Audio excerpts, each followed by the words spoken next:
Good afternoon, friends, and welcome to yet another edition of the New Rulings from your chairperson, Justin Elizabeth Sayre, representing the International Order of Sodomites. The International Order of Sodomites, as some of you know, is a centuries-old organization promoting the lives and legacy of the LGBTQIA community. People who love each other in public but privately have concerns all their own. Well, it's been an exciting week in the health. I don't know if you're paying attention, but wow, are things going poorly? I wanted to just bring you a little news of other things that you should be concerned about. You know what today is? It's a great day to arrest the killers of Breonna Taylor. For those of you who need reminding, Black Lives Matter, Black Trans Lives Matter, and the killers of Breonna Taylor are still out roving the streets with guns. Let's get into it, shall we? The board would like to send a special message to President of Brazil, Bolsonaro. Recently, Bolsonaro said that wearing masks are for fairies. Well, that's because fairies have the good goddamn sense to keep a mask on, especially when you're ugly. But dear Bolsonaro, I guess you're learning the hard way that if you were a little more like those fairies, you wouldn't be having the COVID as you do right now. Yeah. Bolsonaro was diagnosed with COVID-19. We wish you a long and arduous recovery. Perhaps don't recover at all. Take some time for you. And from the rest of us fairies, please never wear a mask again. Just infect all the cronies and assholes you work with. We're not pulling any punches anymore. Get those people sick. The board would like to thank Halle Berry for so much. Really, she was a fine Catwoman, an equally fine Storm. But recently, Halle was involved with a project where she wanted to play a trans man because she wanted to explore that world. I would say to Halle, get a trans friend and take them to brunch. Maybe if you're nice to them, you can ask them some questions about their experience. But exploring that world is not playing dress up with someone's identity. It's just learning about a culture and perhaps observing it. After the backlash that Halle received on Twitter and the like, Halle dropped out of the movie. And honestly, we appreciate it. Thanks for showing some solidarity, even if it meant losing a job. Here's cancel culture at work. Halle Berry's free to come and go, but, let's still keep people when we have them. The board would like to address these recent kind of callings out of cancel culture by saying, listen, if cancel culture really exists, why are we still talking about Mel Gibson? Why are we still talking about people like 50 Cent? What you're talking about is Twitter. A lot of people get on Twitter and a lot of people tell you they don't want to read certain books anymore and they don't want to do that. Well, that's their right. But I, as someone who's against censorship, don't think that I can say J.K. Rowling should never write a book again, or J.K. Rowling shouldn't have a platform. She has every right to say what she wants to say, even though I vehemently disagree with everything she has to say. I also have the right not to participate with her. Cancel culture is an invention. Yes, people lose jobs, people lose income, but that's because people put themselves out there in a public forum and make mistakes. And unless they apologize for those mistakes and really do the work of fixing those mistakes in their lives, people aren't going to accept it anymore. Or at least they're not going to accept it on certain people. The tricky thing about cancel culture is that it doesn't apply to everyone all the time. It applies to a certain group at a certain time in a fury and then ends. J.K. Rowling will publish another book. Things will calm down for her. The same will be true of Mel Gibson. He will make another movie. Because cancel culture doesn't really exist unless we make it exist.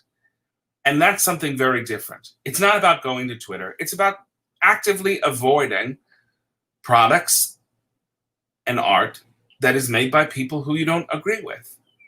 And you have that right. You have that right. If you don't want to watch me anymore, you don't have to. You don't have to participate in people's art that you don't want to.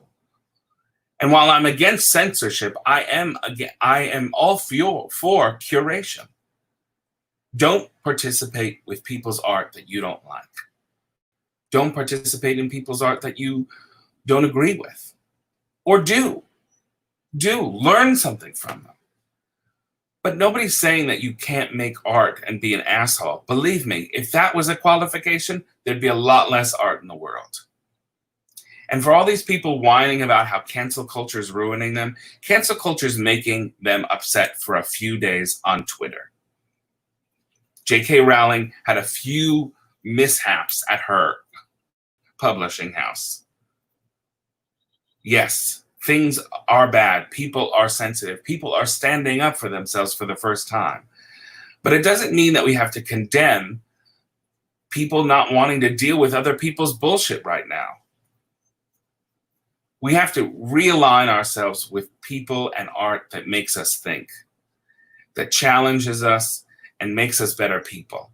Sometimes that art comes from bad people who have bad ideas, but sometimes that art comes from really thoughtful people. You get to choose who you want to participate with. J.K. Rowling will be fine. The board would like to just give a shout out to the boys over at Noah's Ark. What a wonderful, delightful revival that we didn't even know we needed. Now, for those of you who are unfamiliar, Noah's Ark was a Black ensemble show that was on Logo for quite a few years and really a lot of fun. Recently, they did a COVID-19 reunion show that was delightful. I think it's to be seen on Logo's YouTube page. You should check it out. It's really wonderful to see these characters again, see these delightful representations of queer people of color. It was a hell of a show, and I suggest you check it out. Also, if you're looking for a hell of a show, the board would highly recommend the Walter Mercado documentary on Netflix. Now, for those of you who don't know who Walter Mercado was the Latin American superstar psychic of the 70s, 80s, and 90s. Born in Puerto Rico, he had a sense of grandeur. You've probably seen him on a subway somewhere. In capes and rings, he was marvelous. And part of the allure of the movie, if you're a queer person like me, which if you're watching this midday on a Sunday, perhaps you are, part of the joy of Walter Mercado was just seeing how fucking faggoty he was. I mean, I don't know about you, but sometimes when I'm on the street and I see people walking by who are just working and living their lives fully, a sense of pride grows inside me because I think, God, I know how hard it is to get where you got. I know how many people didn't take you seriously, how many people discounted you from this existence. And watching the Mercado documentary, I thought the same thing. Look at the barriers he broke. Look at the wonderful world that he kind of alluded to with just his presence, these huge capes, this rose Nyland hair. It was unbelievable, unbelievable. And he did it in a way that was empowering and filled with love, and is still filled with love today. Check it out. COVID. It's fascinating. Anytime I cough, I say COVID because I'm a hypochondriac, not because I'm making fun of the disease. I'm just constantly nervous that if I get a little tickle, I'm going to be dead 5 days later. Now I just have I have a different name for it. The board would like to thank the state of Massachusetts for legally acknowledging polyamorous relationships. I'd like to say something about polyamory. Well, polyamory is good for a lot of people. It's even in the name. But I wonder, will polyamory be as fun now if you can be sued by 2 people for alimony? Yeah, be careful what you wish for. I understand that it's nice if you're signing a lease and, but if your little threesome, foursome, fivesome goes wrong and you're the breadwinner, guess what? You're going to be paying those crazy people for the rest of your life. Just saying. Don't always get the things you want, because then it'll be really bad. Really bad.